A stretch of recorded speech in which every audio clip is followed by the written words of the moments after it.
ikaw ay mahilig sa road trip, overlooking view, nature lover, ang video na ito ay para sa'yo.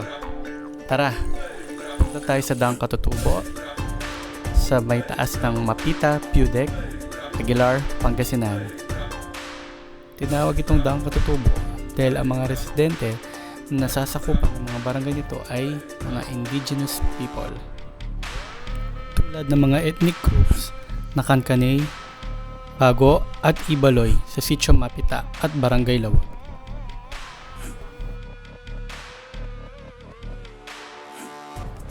Tara, biyahe tayo papuntang Mapita View Deck from Magalang, Pampanga.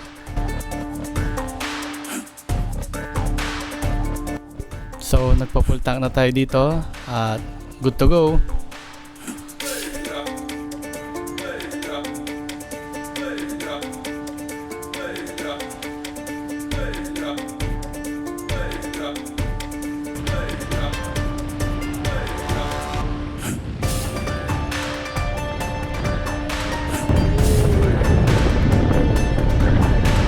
So, dito sa part ng Aguilar ay mag-slow down lang tayo dahil dito sa may bandang kaliwa ay makikita na natin ang kanto papuntang Mapita View Deck.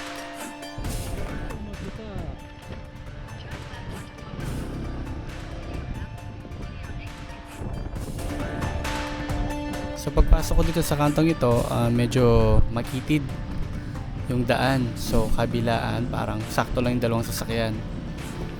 So yung road mula sa kanto pupuntang Mapita View Deck, almost 90% na is tapos na ang kalsada. So meron siya mga 5 to 10% na rough road.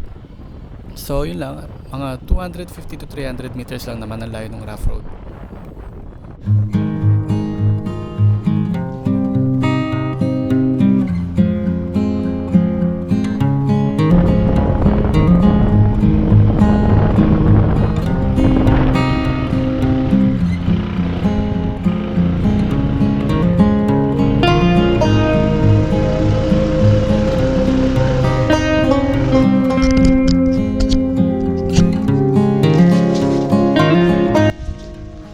So at exactly 7 AM nandito na tayo sa Mapita View Deck. Tara, akyat tayo at tignan natin ang view sa taas.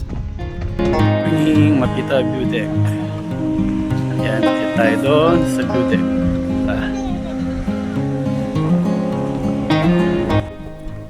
Napakasarap ng view dito sa taas.